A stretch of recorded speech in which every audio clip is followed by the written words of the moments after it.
William Melendez. L'officier William Melendez est sur le point d'être condamné par le tribunal du comté de Wayne. Melendez comparaît devant le tribunal après avoir agressé Floyd Dent pour des raisons raciales, un acte qui allait finalement le conduire à sa perte. Prenez place dans la salle d'audience et plongez dans les détails de cette affaire, du procès et de l'attaque verbale du juge à l'encontre de Melendez.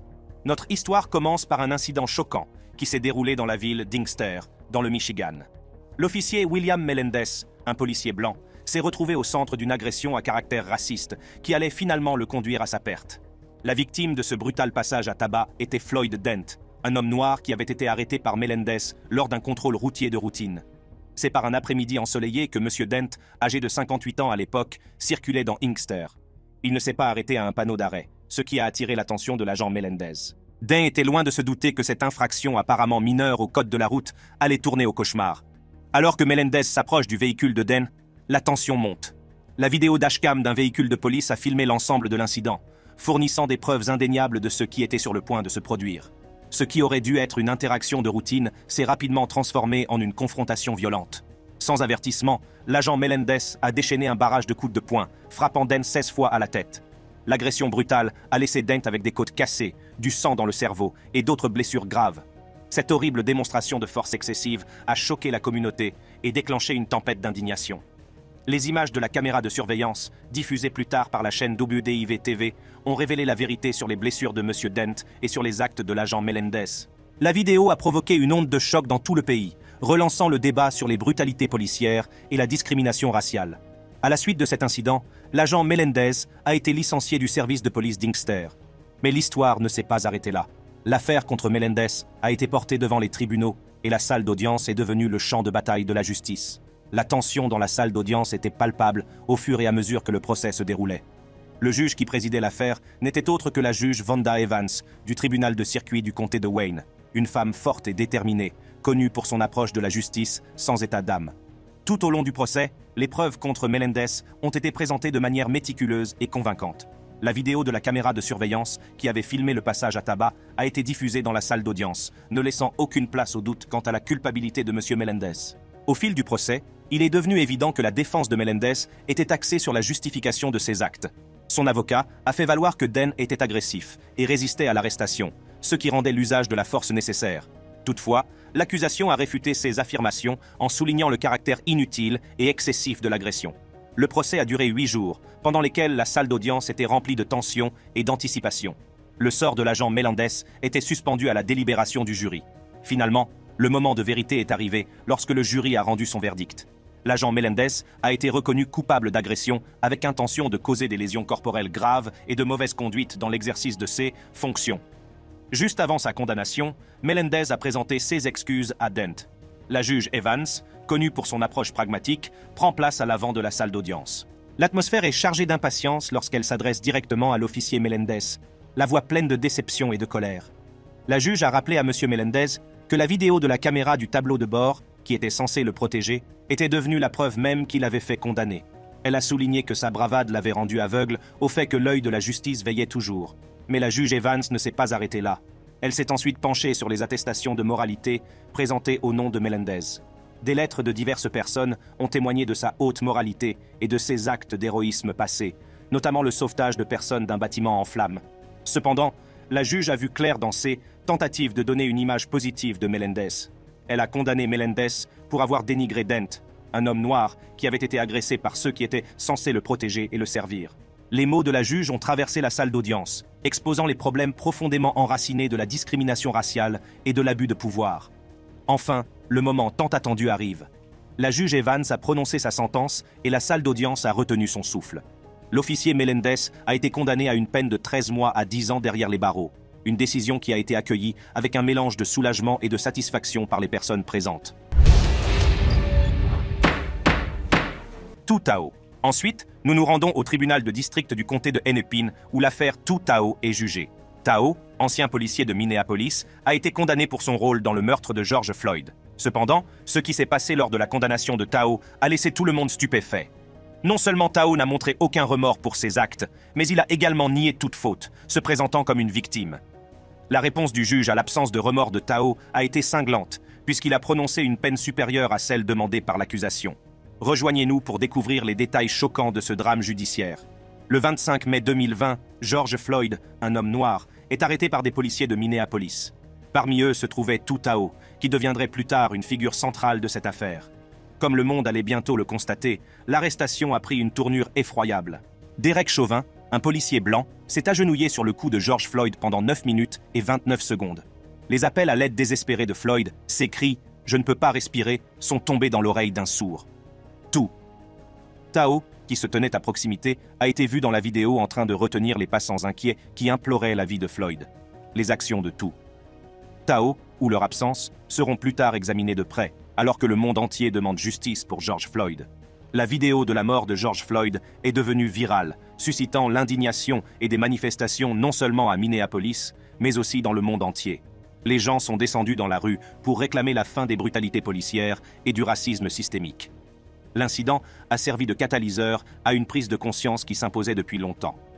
Les manifestations ont été une puissante démonstration d'unité et un appel à la justice. Elles ont forcé une conversation nationale sur le rôle des forces de l'ordre et le besoin urgent de réforme.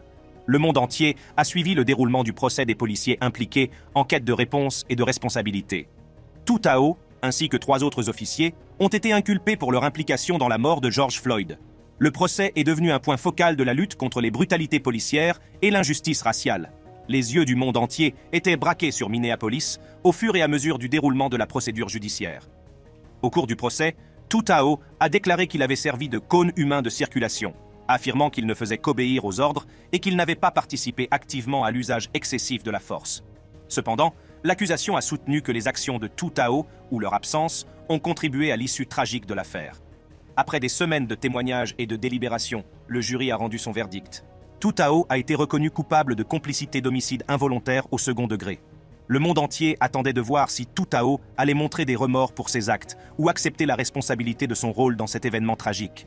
Cependant, ce qui s'est passé lors de l'audience de détermination de la peine a laissé tout le monde choqué et consterné. Tu Tao n'a montré aucun remords, niant toute responsabilité dans la mort de George Floyd. Le juge Peter Cahill, visiblement déçu par l'absence de remords de Tao, s'en est pris à l'ancien officier sans remords. Le juge a ensuite prononcé la sentence, qui allait au-delà des demandes de l'accusation.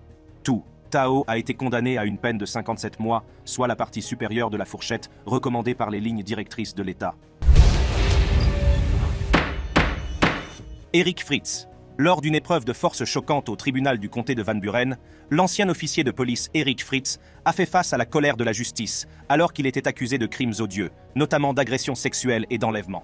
Au début de l'audience de détermination de la peine, l'émotion était à son comble et le juge a adressé une réprimande cinglante à Fritz, soulignant la trahison de la confiance et l'abus de pouvoir dont il s'était rendu coupable.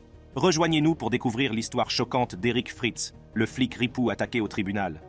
Le 9 juillet 2016, Eric Fritz, un policier du canton de Covert, patrouillait dans les rues lorsqu'il a aperçu un véhicule qui se déplaçait de façon erratique. Soupçonnant un état d'ébriété, il s'est empressé d'arrêter la voiture, sans se douter de la tournure que prendrait ce contrôle routier de routine.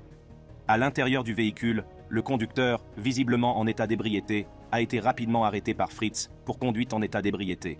Mais c'est la passagère, Melissa McMillan, qui deviendra la victime involontaire de l'abus de pouvoir de Fritz.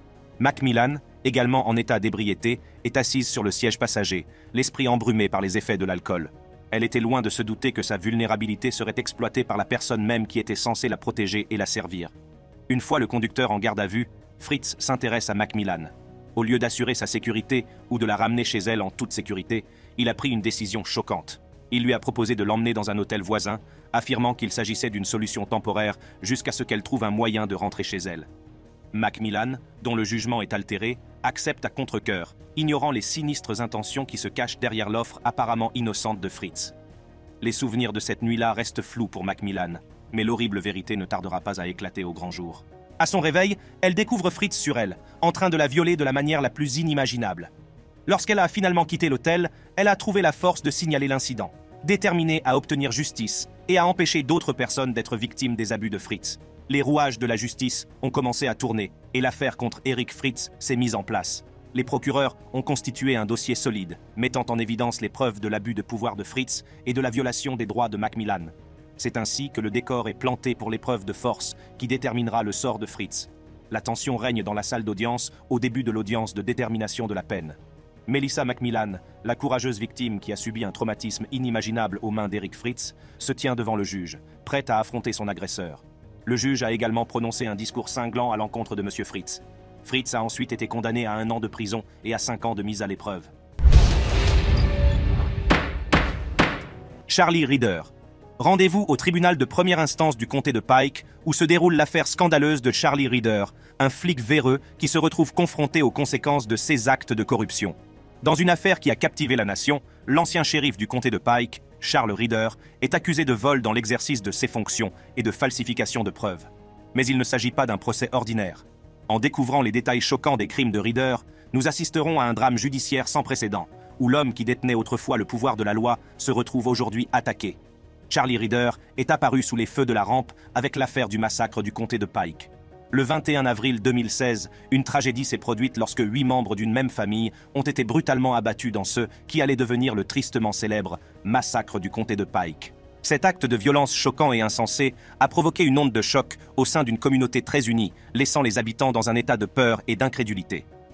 Lorsque la nouvelle du massacre s'est répandue, le bureau du shérif du comté de Pike, dirigé par le shérif Charles Reader, a pris en charge l'enquête. L'affaire est rapidement devenue la plus médiatisée et la plus difficile de l'histoire du comté. Les yeux de la nation se tournent vers le comté de Pike, attendant des réponses et espérant une justice rapide. Le shérif Charles Reader, qui avait autrefois la confiance de protéger et de servir, portait désormais sur ses épaules le poids des espoirs de la communauté. Sous le feu des projecteurs, il s'est juré de ne négliger aucune piste dans la recherche de la vérité. L'enquête sur le massacre du comté de Pike a été une entreprise de grande envergure. Les forces de l'ordre ont passé au peigne fin la scène de crime, rassemblant méticuleusement les preuves et reconstituant les événements qui ont conduit à cette tragédie inimaginable. La communauté attendait anxieusement des informations, désespérément en quête de réponses et d'un dénouement. Les jours se sont transformés en semaines, et les semaines en mois. L'enquête semblait être au point mort, laissant la communauté frustrée et craintive. Mais en coulisses, le shérif Reader et son équipe travaillaient sans relâche, suivant toutes les pistes et explorant tous les angles possibles. La pression exercée sur le shérif Reader était immense. Le poids des attentes de la communauté pèse sur lui alors qu'il navigue dans les méandres de l'affaire. Le massacre du comté de Pike était devenu plus qu'une simple enquête criminelle. Il était devenu un symbole de justice pour une communauté en deuil. Enfin, après des mois de poursuites acharnées, une percée s'est produite. L'enquête a conduit à l'arrestation de plusieurs personnes soupçonnées d'être liées au massacre. La communauté a poussé un soupir de soulagement collectif, espérant que la justice était à portée de main. Malheureusement, ce même shérif s'est retrouvé de l'autre côté de la loi. Il est apparu que le shérif Reader lui-même avait été impliqué dans des activités qui remettaient en question son intégrité et les fondements même du système judiciaire qu'il avait juré de défendre.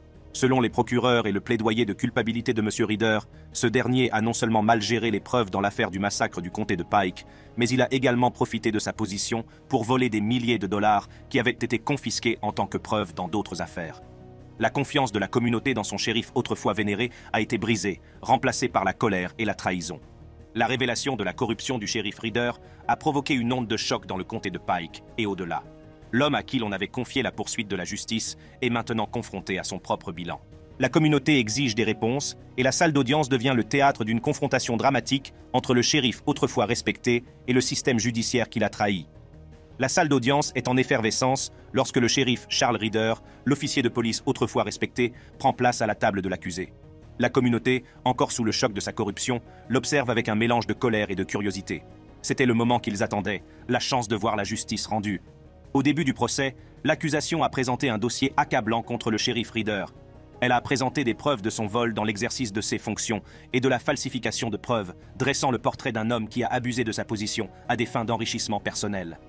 La communauté retient son souffle, impatiente de voir la vérité éclater au grand jour. Mais le shérif Reader, déterminé à se préserver des conséquences de ses actes, a monté une défense désespérée, affirmant que l'argent volé provenait de trafiquants de drogue qu'il avait pris aux parents de personnes très pauvres. La défense du shérif Reader a été accueillie avec scepticisme tant par l'accusation que par la communauté. L'idée qu'il ait volé des trafiquants de drogue pour financer de nobles causes semblait tirée par les cheveux, et beaucoup se demandaient s'il ne s'agissait pas simplement d'une tentative de détournement de la responsabilité. Malgré les preuves qui s'accumulèrent contre lui, le shérif Reader s'est montré très émotif lorsqu'il a plaidé pour la clémence. Il a pleuré ouvertement, sa voix craquant de désespoir, alors qu'il implorait la juge Patricia Cosgrove d'envisager une alternative à la prison. La juge Patricia Cosgrove, une juge à la retraite spécialement désignée pour superviser l'affaire, a écouté attentivement le plaidoyer du shérif Reader. Le poids de sa décision était évident lorsqu'elle a considéré l'impact de ses crimes sur la communauté et la profession des forces de l'ordre.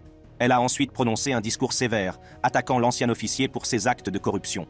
Dans une décision étonnante, la juge Cosgrove a condamné le shérif Charles Reader à 6 ans et demi de prison, dont 3 ans à purger. Elle a également imposé des sanctions supplémentaires, lui interdisant définitivement d'exercer une fonction publique dans l'État de l'Ohio et lui retirant le droit de servir en tant qu'agent de la paix. Todd Pate. Notre dernière affaire se déroule au tribunal du comté de Breckinridge, où Todd Pate, un ancien shérif du comté de Breckinridge, Kentucky, s'est retrouvé au milieu d'une bataille judiciaire enflammée. Cet incident scandaleux implique des allégations de conduite en état d'ivresse, des échanges houleux avec le juge et un rebondissement inattendu qui a laissé tout le monde abasourdi. Préparez-vous à être choqué en découvrant les détails choquants du parcours de Todd Pate, qui est passé d'un agent respecté des forces de l'ordre à un accusé confronté à la colère du système judiciaire. Avant d'aborder l'audience houleuse de Pat, il est important d'évoquer les événements qui l'ont précédé. Dans la paisible ville de Breckinridge County, dans le Kentucky, Todd Pate était autrefois une figure respectée en tant que shérif. Cependant, sa réputation a pris un tournant dramatique lorsqu'il s'est retrouvé du mauvais côté de la loi. Tout a commencé en mars 2019, lorsque Pat a été accusé de conduite en état d'ivresse pour la 2e fois, alors qu'il était shérif. La nouvelle de l'arrestation de Pat a provoqué une onde de choc au sein de la communauté. Comment la personne chargée de faire respecter la loi a-t-elle pu se retrouver dans une situation aussi compromettante? Au fur et à mesure que les détails de l'affaire émergeaient, il devenait clair qu'il ne s'agissait pas d'un incident isolé. La première accusation de conduite en état d'ivresse de M. Pat en 2015 avait déjà terni sa réputation. Mais la deuxième infraction a fait froncer encore plus les sourcils. La communauté s'est interrogée sur l'intégrité de son ancien shérif. Comment une personne chargée de protéger le public pouvait-elle être aussi imprudente? Au cours de la procédure judiciaire, un accord a été proposé à Pat. L'accord aurait abouti à 75 jours derrière les barreaux, avec un crédit pour le temps passé en prison. Cependant, la réticence de Pat à s'engager dans l'accord sur le plaidoyer a ouvert la voie à une bataille houleuse au tribunal. Le jour de l'audience arrive, et les tensions sont vives. Pat, accompagné de son avocat, est entré dans la salle d'audience, sans se douter de la tempête qui l'attendait. Il était loin de se douter que ce jour allait changer sa vie à jamais. La salle d'audience était remplie d'impatience lorsque Todd Pate s'est présenté devant la juge Janet Crocker. L'atmosphère était tendue et tous les regards étaient tournés vers l'ancien shérif. La procédure a pris une tournure inattendue lorsque la juge Crocker a remarqué que Todd Pate utilisait son téléphone pendant l'audience. D'un ton sévère, la juge Crocker s'adresse à Pate et lui demande si le téléphone lui appartient. Pate a admis à contre-cœur qu'il s'agissait de son téléphone. Le juge n'a pas perdu de temps pour le réprimander et lui demander de le ranger. La tension dans la salle était palpable lorsque Pate s'est exécuté, mais il était clair que l'audience commençait mal. Le juge Crocker a cherché à obtenir une réponse directe de la part de Pat, lui demandant s'il voulait faire une déclaration. La réponse de Pate n'a fait que jeter de l'huile sur le feu. Il a demandé s'il pouvait faire une sorte de déclaration, ce qui a incité la juge à lui rappeler qu'elle avait besoin d'une simple réponse par oui ou par non. La frustration entre Pate et le juge Crocker ne cesse de croître. La juge avertit sévèrement Pate de cesser de lui faire perdre son temps et celui de toutes les personnes présentes dans la salle d'audience. Pate, apparemment sur la défensive, a insisté sur le fait qu'il n'essayait pas de faire perdre du temps à qui que ce soit. La juge Crocker a insisté davantage auprès de Pat, lui demandant s'il avait l'intention de plaider coupable. La réponse de Pate n'a fait qu'ajouter à la confusion et à la frustration qui régnait dans la salle. Il s'est demandé pourquoi on l'accusait de perdre du temps alors qu'il ne faisait que répondre aux questions du juge. Les échanges houleux entre Pat et le juge Crocker ont conduit à une brève suspension d'audience, permettant à Pat de s'entretenir avec son avocat. La tension dans la salle d'audience était palpable et tout le monde attendait leur retour. À leur retour, Pat a exprimé son intention de plaider coupable, reconnaissant ainsi sa responsabilité dans ses mauvaises décisions. Cependant, Pat a également exprimé ses frustrations à l'égard de l'accusation, faisant valoir que s'il s'agissait de quelqu'un d'autre, il n'aurait pas été inculpé d'agression au premier degré en plus de la conduite en état d'ivresse. Il a supplié le tribunal de le laisser jouer et en finir avec tout le monde. La juge Crocker a atteint sa limite. Elle a déclaré qu'ils en avaient terminé à ce moment-là. Le tribunal avait entièrement exécuté les documents relatifs au plaidoyer qui stipulaient que Pat purgerait 75 jours de prison. Pat a été placé en détention et son sort a été scellé. À la fin de cette vidéo saisissante, nous nous souvenons du pouvoir de la justice et de l'importance de tenir les flics véreux responsables de leurs actes. Ces affaires constituent un appel à l'action, nous incitant tous à exiger des réformes, la transparence et la responsabilité des forces de l'ordre. Pour d'autres vidéos fascinantes comme celle-ci, cliquez sur les cartes qui s'affichent sur votre écran et je vous attends.